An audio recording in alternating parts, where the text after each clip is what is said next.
이스라엘 나라를 건설해 나간 족장들 삶을 계속해서 살펴보고 있습니다. 지난 주에는 가나안 땅에서 생존을 위해서 발부둥치던 이삭에게 하나님께서 두려워하지 말아라. 나는 내 아버지 아브라함의 하나님이 두려워하지 말아라. 내가 너와 함께 있어 내게 복을 주어 내 자손이 번성하게 하리라 라고 하신 그 말씀을 보았었죠. 이삭은 하나님 말씀으로 큰 위로를 삼고 애굽으로 가는 계획을 다 중단하고 가나안 땅에 머물게 되었죠. 이제 나이가 들어서 눈도 어두워지고 세상을 떠날 날이 점점 가까웠습니다. 그는 세상을 떠나기 전에 그의 마다들을 불러서 마음껏 복을 빌어주고 싶었습니다. 에서가 장자였기 때문에 아버지 이삭은 어느 날 이렇게 말합니다. 내가 죽기 전에 내 마음껏 너에게 축복해 주겠다. 4절에 기록되어 있죠.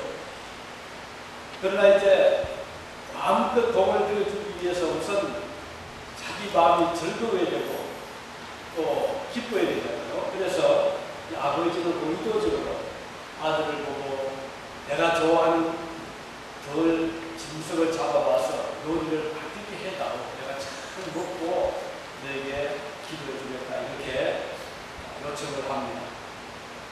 예서는 원래 사냥을 좋아했기 때문에 매우 기쁘게 아버지의 명을 받고 산으로 짐승을 잡으러 나섰습니다. 에서가 집을 나가는 사이에 어머니 미고가 그 말을 들었잖아요. 그래서 에서 대신에 둘째 아들 야곱을 아버지 방에 넣어서 그 축복을 받게 하고 싶었습니다. 그는 집에서 기르던 염소를 얼른 잡아서 맛있게 음식을 조리를 하고 야곱을 들려버리면서 야곱아 네가 아버지 방에 들어가서 기도를 받아라 라고 부탁합니다. 야곱은 주저했죠. 왜냐하면 혹시라도 아버지가 이 사실을 알고 복을 빌리는 보사하고 저주를 하면 어떻게 하겠는가 이런 걱정이 앞섰습니다. 그렇지만 어머니의 단호한 또 강력한 권고를 받고 야곱은 어머니가 요리해준 음식을 들고 방으로 들어갔습니다. 눈이 어두운 아버지는 잘 보지를 못했지만 음성은 듣잖아요. 음성이 안 보고 애써 음성을 안 읽는 것 같았어요. 하지만 가까이 오느라 반석 봐야 됩니다. 미리 이것을 짐작하고 야곱은 팔에다가 염소털을 이렇게 감아서 털이 숭숭난 에서의 팔처럼 가장을 했거든요. 그 아버지 만져보면 털이 없는 큰아들의 손입니다. 그래서 말하기를 22절에 보면 음성은 야곱의 음성이냐 손은 에서의 손으로다 이렇게 기록이 되어 있습니다. 아버지는 야곱이 가지고 들어온 아주 맛있게 요리한 음식을 배부르게 먹은 다음에 즐거운 마음으로 아들에게 마음껏 축복 기도를 해주게 되죠. 에서를 대신해서 야곱이 받은 축복은 장자가 받는 축복이었잖아요. 장자는 아무나 되는 것이 아니죠.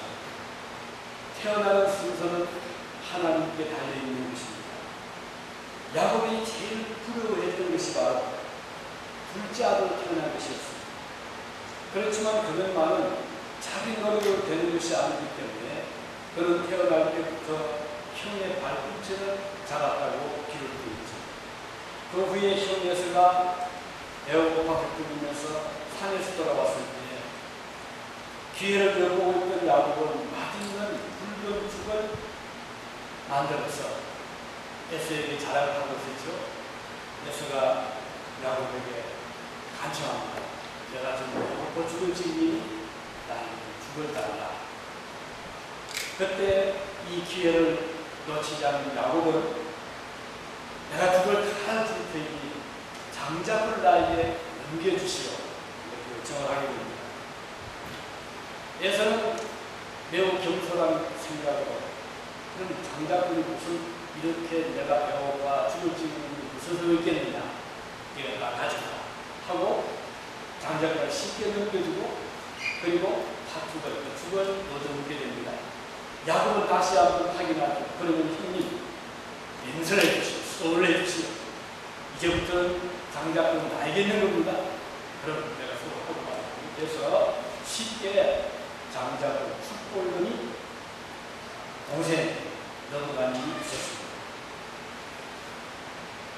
오늘 아버지 이삭이 야곱에게 빌어준 축복은 예사 축복이 아니었습니다. 그리고 이런 과정이 있었기 때문에 아주 절묘하게 지금 장자권의 복이 야곱에게 넘어가고 있음을 보게 됩니다. 28절에 보면 야곱에게 빌어준 복은 하늘의 이슬과 땅의 기름짐이라고 표현하고 있죠. 하늘에서 내리는 이슬과 비 그리고 기름진 땅은 사람을 윤택하게 해주는 중요한 두 가지 요소입니다. 우리 성경에 보면 이슬과 관련된 퀴즈들이 좀 나오거든요. 잠언서 19장 12절에 보면 이렇게 기록되어 있습니다. 왕의 분노는 사자에 부러지는 것 같고 왕의 은혜는 풀밭에 이슬 같다. 왕이 분노할 때는 사자에 부러지는 것 같은 무서움이지만 은혜를 베풀 때는 풀 위에 내리는 이슬 같다. 그런 표현이죠. 이거 보면 이슬이 아주 이것은 은혜, 왕의 은혜를 상징하고 있음을 볼 수가 있습니다. 은총을 담고 있습니다. 그래서 이제 야곱이 받은 축복은 하나님의 은총을 노래하고 간구한 기원한 복임을 알 수가 있습니다. 그리고 호세아서 14장 15절에 보면 5절에 보면 기록되기를 내가 이스라엘에게 이슬과 같으리니 하나님 이스라엘 백성에게 이슬을 받다. 그 이슬을 받은 결과가 됩니다. 제가 백합화같이 피게 레바논의 백합목같이 뿌리가 박힐 것이다. 이런 기록이 나옵니다. 이 말씀 보면 이슬은 아름다운 백합 꽃을 피우는 신비한 힘을 상징하고 있고 그리고 멋지게 하늘을 향해 뻗어오르는 레바논의 백향목을 뿌리를 내리게 하는 그런 힘으로 상징이 되고 있습니다. 이사야서 26장 19절에 보면 주의 죽은 자들은 살아나 그들의 시체들은 일어나니 아주 소망스럽잖아요. 그리고 계속해서 티끌에 묵은 자들 너희는 떼어 노래하라. 주의 이슬은 빛난 이슬이니 땅이 죽은 자들을 내놓으리로다. 보면 이슬은 죽은 자를 살리는 그런 힘으로 상징이 되고 있습니다. 이렇게 사람을 살리는 위대한 힘을 새벽 아침 이슬로 표현하고 있거든요. 이삭이 아들에게 빌어준 축복은 이런 귀한 복이 있습니다. 하늘의 하나님을 조노래하고 생명을 살리는 꽃을 피게 하는 백향으로 뿌리를 피게 하는 그래서 상징이지만 오늘 우리들에게 정말 축복스러운 기도가 아닐 수가 없습니다. 미가서 5장 7절에 보면 이슬과 비를 함께 사용해서 하나님의 축복의 상징으로 표현하고 있습니다. 야곱의 날은 남은 자는 많은 백성 중에 이슬이니 그들은 여호와께로서 내린 이슬 같고 풀 위에 내린 단비 같아서 풀이 내린 이슬 같고 단비 같아서 사람을 기다리지 않은 인생을 기다리지 아니할 것입니다. 얼마나 이슬과 비가 흡족한지 더 이상 사람 기다릴 필요 없다는 이렇게 하나님께서 표현한 이슬의 표현은 이런 아주 풍성한 우리에게 상징이 그런 의미를 가지고 있습니다. 하늘에서 내리는 이슬과 비, 이 못지않게 중요한 것은 기름진 땅입니다. 땅이 기름, 아무리 비가 자라도요, 땅이 척박하거나 바위 땅이 나면 돌짝본 자갈밭이 나면 그곳에서 꽃이 필 수가 없고 독심이 자랄 수가 없습니다. 이 두 가지가 잘 조합되면 하늘에서는 이런 비 저런 비가 되고 이슬이 적당되고 땅이 기름지면 그 땅은 폭포, 그 땅은 풍부한 소출을 내어주는 인성을 하여금 풍요로 느끼게 되는 땅이 이상적인 땅이 아닐 수가 없습니다. 이 두 가지 축복을 이삭은 그 아들에게 지금 빌어주고 있었던 것이죠. 이미 아시겠지만 지금 미국 전역에 엄청난 가뭄 때문에 이 더러워 때문에 그 곡식들이 파괴합니다.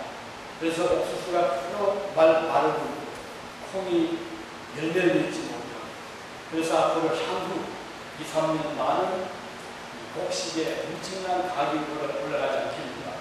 우리 한국도 내년쯤이면 사료를 수입하다가 이 옥수수가 값이 폭등을 하면서 이 가축, 그래서 고기값이 뛰고 그 다음 그로서리 식료품 값이 뛰지 않겠는가 우려를 이미 많이 하고 있습니다. 중요한 원인은 단 한 가지입니다. 하늘에서 비가 오지 않기 때문에 하늘에서 이슬이 내리지 않기 때문에 이런 결과가 오게 되는 겁니다. 따라서 우리 인생은 절대적으로 하나님의 도움이 필요한 존재입니다.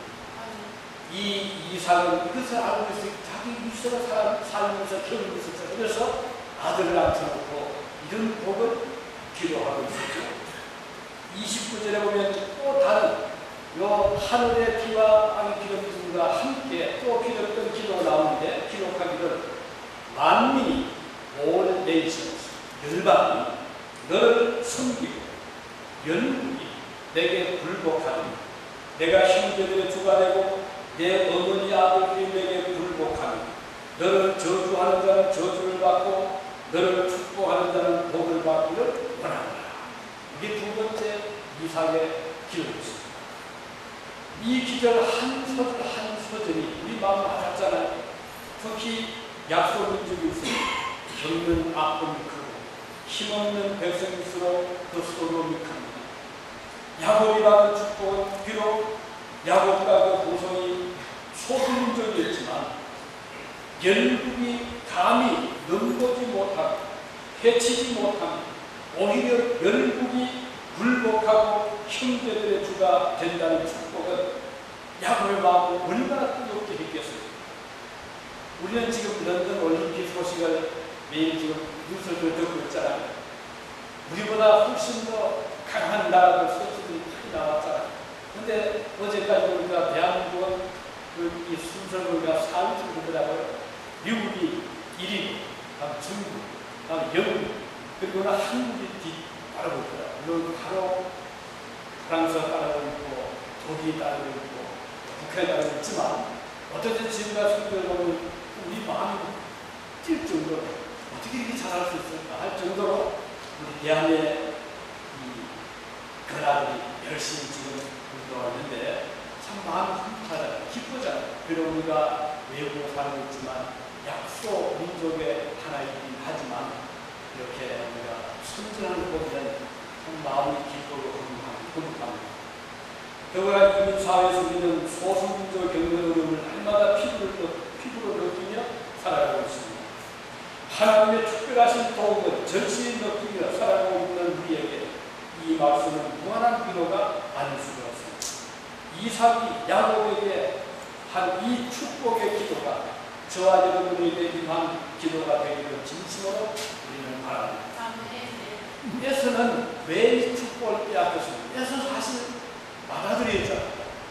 이 축복을 가지고 태어난 아들이었는데 참 슬프게도 불행스럽게도 이것을 놓치고 맙니다.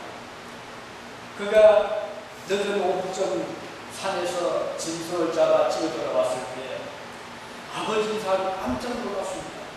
32절에 오면 이렇게 기록이 되어 있죠. 너는 누구냐? 좀 전에 이 에스라고 생각하고 기도를 하고 내보냈는데 아니 또 왔단 말이죠. 너는 누구냐? 그가 대답하되 나는 아버지 아들 곧 아버지의 맏아들 에스로소이다. 이제 진짜 에서 나타나는 거예요. 그랬더니 이삭이 크게 떨며 두려워했다. 얼마나 이삭이 마음을 충격이 됐던지 두려워 떨었다고 했어요. 진지하게 이삭은 자기의 모든 힘을 다 동원해서 아들에게 꿈을 주었거든요. 이제는 더 빌어줄 그래서 두려워 뛰었다고 표현이 되고 있습니다. 여러분, 우리가 기도할 때 자녀를 위해 기도하든 돈을 위해 기도하든 교회를 위하면 우리 가정을 위해 기도하든 혹은 이웃을 위해 기도하든 이 기도는 매우 의미가 큰 것입니다. 그래서 기도를 그냥 대충하는 기도가 아니라 여기 이삭이 아들 낳았고 간절히 기도하듯이 우리 그리스도인들은 하나님께 기도할 때 자녀를 위해서, 가족을 위해서, 교회를 위해서 간절하게 기도를 하게 됩니다. 해야만 되는 것입니다. 이제 더 이상 그리스도 기도가 복이 없었죠. 그렇지만 에서는 남은 얼마라도 받고 싶어. 그래서 34절 에서가 그의 아버지의 말을 듣고 소리내어 울며 아버지의 이르되 내 아버지여 내게 축복하소서. 에서는 처음에는요 약을 자기 보고 팥죽을 주면서 죽을 주면서 그 장작을 나에게 넘겨주시 할 때만 해도 아직 에서는 별로 깊이 신중한 생각을 못했습니다. 그래서 가볍게 겸손하게 넘겨주었는데 가만히 살펴보니까 이게 보통 일이 아니거든요. 이제는 어느 정도 에서가 감을 잡고 이게 중요하구나. 이건 내가 아버지 돌아가시기 전에 반드시 받아야 될 축복을 기도를 하는 것을 에서가 느꼈거든요. 그러니 기회는 너무나도 많은 것입니다. 오늘 여러분 우리가 살다 보면 참 중요한 것이 중요하게 보이지 않을 때가 있습니다. 기회는 참 우리에게 계속 오는 게 아니라 또 기회를 그냥 놓쳐버렸을 때 통곡하는 우리도 돌이킬 수 없는 경우가 있거든요. 바로 에서가 그런 겁니다. 모든 복의 기회가 에서를 보라고 하죠. 우리 가족에게 주신 기회, 하나님 주신 기회는 계속 오지가 않습니다. 축복의 문이 열려 있을 때 이것을 잡을 수 있어야 되는 것입니다. 에서는 불행하게도 이것을 잃어버리고 말았습니다.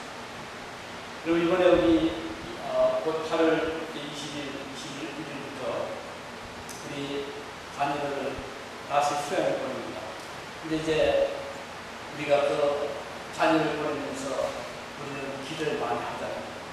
자, 우리 아이가 가서 그 짧은 한 3, 4일이지만 말씀을 듣고 함께 기도하며 주님을 만날 수 있는 기회가 된다면 일생일대 부모로서 해줄 수 있는 가장 큰 기회를 주십니다. 이런 기회를 만들어주는 것이 보통 귀한 일 아닙니다. 그래서 오늘 많은 훌륭한 크리스천, 훌륭한 목회자, 선교사, 훌륭한 학자, 위대한 인물들이 그들의 삶을 이렇게 돌이켜봅니다.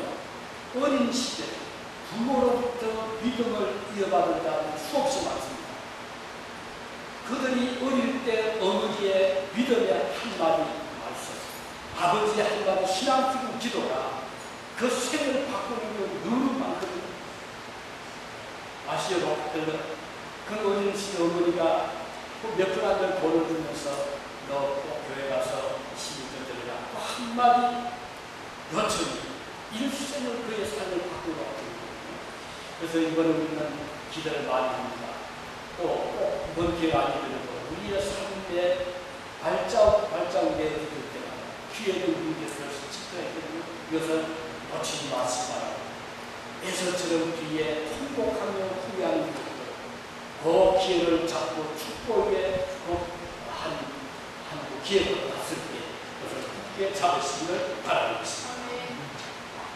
본문은 39, 40절과 함께 읽어본 대로 이 야곱에게 주어진 축복, 그 축복의 반대대로 그래서 야곱이 이제는 드린 기도가 없으니까 그 드린 기도를 보면 내 주소는 지금 에서의 드린 기도입니다. 내 주소는 땅의 기름짐에서 놀고 반대죠. 내일은 하늘 이슬에서 올 것이니 너는 에서는 내 아우를 섬길 것이며 이런 기도가 나옵니다. 이 예언 기도거든요. 왜냐하면 그동안 동설기 기도를 다 드려주고 이제 남은 것. 그래서 이 아버지는 기도를 한다는 기도가 기름진 땅에서는 멀어질 것이고 이슬에서 멀어질 것이고 너는 아우를 섬기구나. 이런 기도를 할 수밖에 없었거든요. 슬픔이 거지없는 기도입니다. 같은 아들이면서도 한 사람에게는 축복의 대로가 시로가 열리는데 다른 한 사람에게는 슬픔의 굴곡진 길이 열리지 못지 않습니다. 이삭은 나이 많아서 나이 180세가 되어 세상을 떠납니다. 그리고 막벨라 후에 아버지 아브라함이 돈을 주고 산 그 땅에 이삭이 묻히게 되죠. 그 이후 야곱과 에서는 그 후손들은 제각기 길을 걸어갑니다. 오늘날 이스라엘 민족이라고 하면 야곱의 후손이죠. 에서는 더 이상 그 후손의 반응을 서지를 못합니다. 그러나 육신적으로 보면 에서는 사실 받아들입니다. 하지만 축복의 길에서 멀어집니다. 다시는 약속의 후손의 이름에 들어가지 못합니다. 그래서 이스라엘 민족은 야곱 후손으로 이제 확실하게 자리를 잡게 되죠. 위대한 왕 다윗이 야곱 후손입니다. 솔로몬도 그러합니다. 수많은 선지자들이 배출되고 마침내 메시아 되신 예수님께서 야곱의 별로 이 땅에 오셨다. 지금은 인종과 혈통을 초월하여 믿음의 후손으로 전 세계에 걸쳐 영적인 이스라엘 백성으로 퍼지는데 그것도 역시 올라가면 야곱을 그 조사를 하고 있는 겁니다. 오늘 이 지상의 모든 하나님의 교회들이 영적으로 보면 야곱의 후손이라고 볼 수가 있잖아요. 우리는 믿음의 성도를 말할 때 아브라함, 이삭, 야곱을 들고 있는 겁니다. 에서는 그 보직이 됐습니다. 에돔 민족으로 발전이 됩니다. 에돔 민족, 그들은 하나님을 멀리 떠나버립니다. 영적인 축복을 받지를 못하게 되는 것이죠. 장자 축복들의 중요성을 미처 알지 못한 결과로 쉽게 야곱에게 넘겨준 결과로 볼 수가 있습니다. 그는 하나님의 축복들의 중요성을 심각하게 생각하지 않았습니다. 한 그릇에 불건죽이 더 좋아 보였습니다. 잠시 허기를 면해주고 배를 불려주는 것이 더 급했습니다. 그러나 세월이 흐르고 아버지의 축복의 기도를 빼앗기고 나자 동생의 행동이 그때부터 배신했습니다. 그리고 미워하게 된 것이죠. 사실 오늘 우리도 이런 하나님의 축복을 놓쳐버리고 뒤에 돌이킬 수 없는 경우가 있거든요. 우리 이 지상의 삶, 이게 다가 아닙니다. 우리에게는 영원한 내세가 있고 우리에게는 하나님이 계시잖아요. 우리를 살아가시고 나의 허물과 죽음과 영원한 저주에서 건져내시기 위해서 독생자 예수님을 보내주신 하나님의 은혜로 약속 우리에게 있습니다. 이거 우리는 굳게 잡아야 될 것입니다. 예수님 우리의 생명보다도 소중합니다. 이 지상에 어떤 에서가 가졌던 그런 많은 음식, 먹이, 우리를 배부르게 하는 것보다 이 영적인 하나님의 장작권을 주고 우리에게 더 소중한 것인지는 알아야 될 것입니다. 그러면 자, 야곱을 그 후의 생을 보면요, 야곱이 어떻게 되었습니까? 놀랍게도 야곱은 그 일 때문에 그때부터 야곱은 도망을 하게 됩니다. 왜냐하면 형제에서가 분노했잖아요. 이럴 수가 있느냐? 저 동생이 나를 이렇게 속이고 나의 복을 빼앗아가 해서 죽이려고 했습니다. 그래서 어머니는 황급하게 야곱을 외갓집으로 보냅니다. 아까 나를 보냈잖아요. 그때부터 야곱은 큰 고생합니다. 어떤 하는 거예요? 아니 형을 속이고 아버지를 속인 야곱을 왜 하나님 복을 주십니까? 그건 맞는 말이에요. 이게 잘하는 사 아니거든요. 문제는 중요한 것은 야곱은 은혜를 사모해 하나님의 축복을 그리워했던, 그래서 의에 줄이고 목마른 자가 바로 야곱이에요. 예수께서 말씀하실 때 의에 줄이고 목마른 자는 복이 있다라고 했던 그 말씀이 바로 연결될 수 있거든요. 그리고 또 한 가지, 야곱은 은혜를 받았다. 야곱이 이미 태어나기 전에 어머니의 모태에서부터 하나님 벌써 보셨습니다. 야곱이 잘나서 야곱이 정직해서 아니어서 하나님의 은혜로 야곱을 주님이 붙잡아 주십니다. 오늘 저나 여러분이 다른 사람과 비교해서 더 나아서 더 스마트하고 더 위대해서 주님이 불러서 이렇게 모아주시면 아니죠. 우리는 어떤 면에서는 그 부족함이 많습니다. 허물이 많고 죄가 많고 그럼에도 불구하고 하나님은 우리를 불러주셨거든요. 우리를 선택해 주셨더라. 태어나기 전에 태어난 이후에 때가 우리를 불러주셔서 하나님을 알게 하시고 예수님을 믿게 하시고 죄인됨을 알게 하시고 영생성을 알게 해주신 하나님의 은혜가 아니면 어느 누구도 구원을 이룰 수가 없음을 고백하지 않을 수가 없습니다. 그렇지만 야곱은 이 일 때문에 축복권 때문에 그때부터 야곱은 도망을 가려야 하는데 얼마나 고생했는지 모릅니다. 그래서 외삼촌 집에 갔지만 그곳에서 그는 많은 고생을 합니다. 자꾸는 외삼촌이니까 야곱이 굴러 들어왔는데 그리고 자기 사이는 돼 있지만 거기 막 그리 가잖아. 양을 맡겼는데 이 양중에서 있고 보면 저기 있는 것은 내가지고 야곱에게서 별거 아닌 것을 가고 주었는데 이상하게 야곱의 양만 되면 자꾸 번성되는 거예요. 새끼도 많이 낳고 죽지도 않고 이러다가는 자기 자손 다 뺏기니까 그런 어떤 위기가 외삼촌 느끼게 되고 나중에는 야곱 죽입니다. 오죽하면 사유를 살면서 딸을 주는 데 있어 야곱이 좋아했던 라헬을 주지 않고 레아를 주었잖아. 그러니 장가할 속이죠. 재산 속이죠. 결국은 야곱은 자기가 속인 것 못지않게 일생도로 훨씬 더 많이 썩힘을 받고 고생하게 됩니다. 자기 부인들은 일단 거두지만 그것은 사실 하나님의 축복에 대한 별건 아니었지만 오늘 우리가 이 세상에 사는 그래서 야곱의 거짓을 정당화시킬 수가 없어요.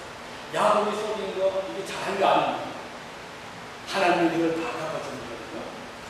문제는 야곱이 은혜를 사고 하나님의 은혜 가운데서 야곱은 이런 복을 받게 되었다는 것이 오늘 본문의 중요한 교훈을 볼 수가 있습니다.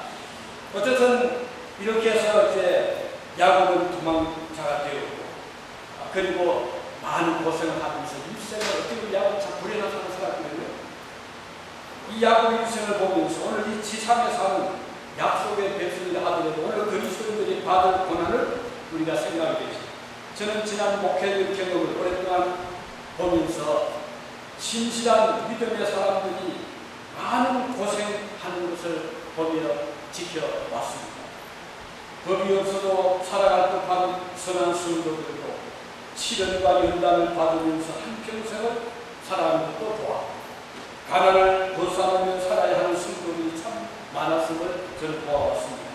질병에서 헤어나지 못하고 그리고 결국은 그 병으로 세상을 떠나는 것도 저는 많이 보았습니다. 훨씬 저보다 젊은 사람들이 젊은 교우 중에서 갑자기 암이 걸려서 기도를 많이 했지만 하나님이 데려가시는 것도 저는 보았습니다. 어린 처자식들을 남겨두고 훌륭히 세상을 먼저 떠난 주의 종들도 보았습니다. 제 가끔 지냈던 신학 동문분이 아주 장래 유망되었던 분이었는데 서울의 한 어느 교회 부모로 사역을 하다가 그는 목사 되기 직전 강도사라잖아요. 강도사로 있을 때 그는 갑자기 또 그해 여름이 참 더웠습니다. 그런데 이제 교우들이 고생을 쓰고 시방 고생한다고 대접을 잘하고 했는데 어찌되면 다른 실험실을 알더니 그해 겨울을 지나고 그리고 이전에 이런 겨울에 세상을 떠나는 것도 보았습니다. 참을 보면서 이 세상 사람이 그리스도인들은 땅 위에서 받을 축복의 한계가 있구나. 하나님께서 그들에게 그 먼저가 불러가신 그분들을 비록 이 지상에서는 많은 위로를 받지 못하게 하고 그렇지만 하나님 나라에서 많은 상급을 주실 것을 참 알아보게 해주시는 이런 것을 보면서 여기 야곱이 아버지로부터 그런 복을 많이 받긴 했지만 그 축복은 이 지상 복이 다가 아니라는 겁니다.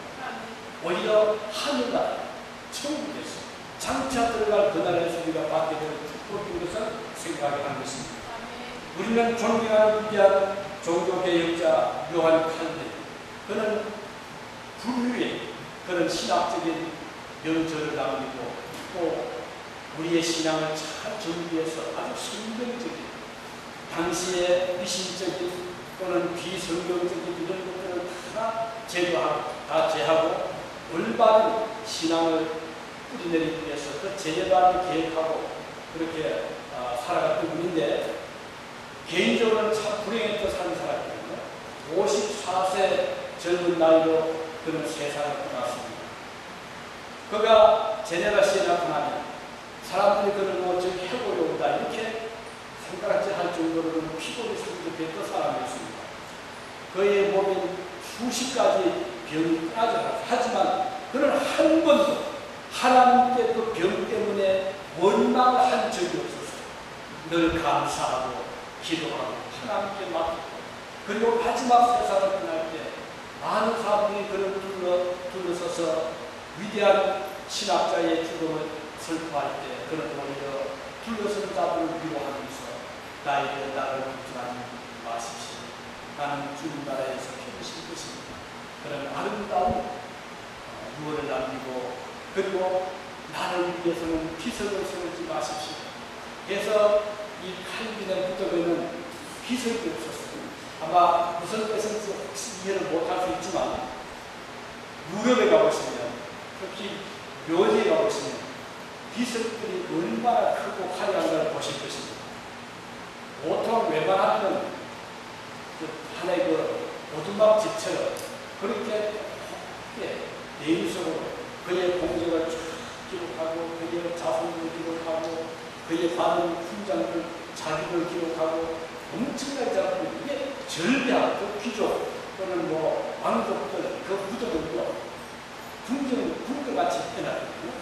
그런 시대입니다. 그냥 1500년대가 그런 시대에 이 스위스, 독일, 프랑스, 이태리 대단하거든요. 그런데 그런 시대 때 그는 마지막 남긴 유언으로 내 무덤에는 피석을 세우지 마시오. 이게 유언이었어요. 왜 그랬을까요? 나는 아무것도 없다는 것. 나는 죄인 중에 하나에 불과하다. 바로 그런 심정이거든요. 위대한 그리스도인은 자기가 철저하게 죄인된 걸 고백하는 자. 예수님의 은혜로만 구원받게 된 것을 고백하는 자가 위대한 그리스도인인 것을 그는 보여주고 세상을 떠났습니다. 그래서 제가 서울에 있을 때 한국에서 오면 제일 가고 싶었던 곳 중에 하나가 이 칼비에 묻힌 곳을 가고 싶어 하더라고요. 많은 사람들이. 그래서 이제 제네바까지 내리면서 한 2~3시간 기차로 가서 이제 가는 건차를 했죠. 여기서 한번 찾아보라. 아무도 못 찾아. 그 절비하게 비석들이 쫙 궁궐처럼 서 있는데 늘 떼야 한쪽 곳에 가면 많은 표시 나왔어요. 그래서 표시에다가 두 숫대를 J 접지고 C. J는 자, C는 칼과 자가 그래서 딱 두 자가 나왔어요. 그 아무도 뭔지 모르지. 그냥 표시입니다. 그 관리 차원에서 무덤 관리 차원에서 여기도 누군지 그걸 알아야 되니까 그리고 바로 관리 그렇게 해야 되고요. 이렇게 그리스도인들은 이 세상에 사는 것이 많은 고생을 합니다.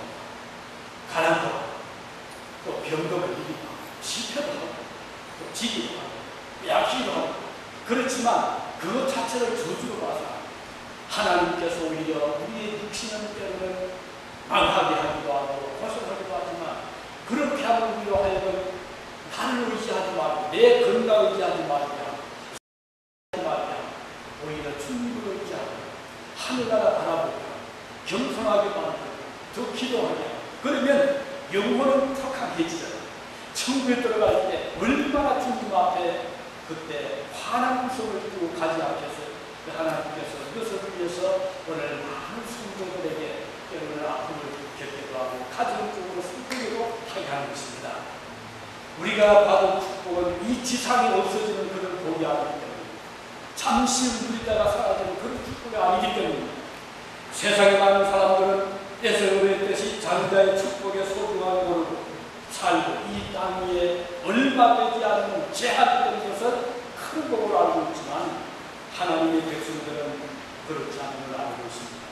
그래서 우리는 이 지상에 잠깐 보이다 없어지는 이 아침 이슬 같은 또는 그림자 같은 지붕의 풀 같은 그런 잠깐의 번영이 아니라 영원한 하늘의 조성을 바라보고 살아가신 자들이고, 오늘 미국에 사시는 꼭 부탁드립니다. 미국에 여기에 부에 도치 되시지 마시기 바랍니다. 여기 미국의 편리함에 만족하시지 말기 바랍니다. 우리의 진정한 우리의 축복은 미국 땅에 있지 않습니다. 하늘나라에 있습니다. 그래서 우리는 비록 이 미국에 살지만 여기에 어떤 부도 우리는 탐하지만 여기에 만족하지만 이 지상의 어떤 주는 부귀 영화에 거기에 만족하지 마시기 바랍니다. 우리의 진정한 상급 또 만족 축복은 하늘나라에 영원한 도성이 있다는 기억하시고, 우리 잠시 여기 같이 만났다가 또 한국에 만나잖아요. 뭐 하나의 그림이랍니다. 우리가 진정을 만날 곳은 하늘나라, 천국에서 만나는 그날을 소망하면서 믿음으로 열심히 살아가시길 바랍니다. 기도하시겠습니다. 자비 보시고 이 아버지 하나님 감사드립니다. 이삭이 에서를 향해서 축복 기도를 원했지만 에서는 그 기회를 놓치고 말았습니다. 야곱은 이 땅 위에 살고 하늘의 빛을 그리고 땅 위의 기름이 열국이 그를 두려워 만민이 그를 숨기게 될 것이라는 놀라운 축복 기도를 받았습니다. 오늘 저희들이 이 세상에 살지만 이 지상의 복이 아니라 하늘의 복을 사모하게 하십니다. 영구한 하늘의 도성을 바라보며 믿음으로 살아가는 저희들이 되게 하여 주시옵소서. 예수님의 이름으로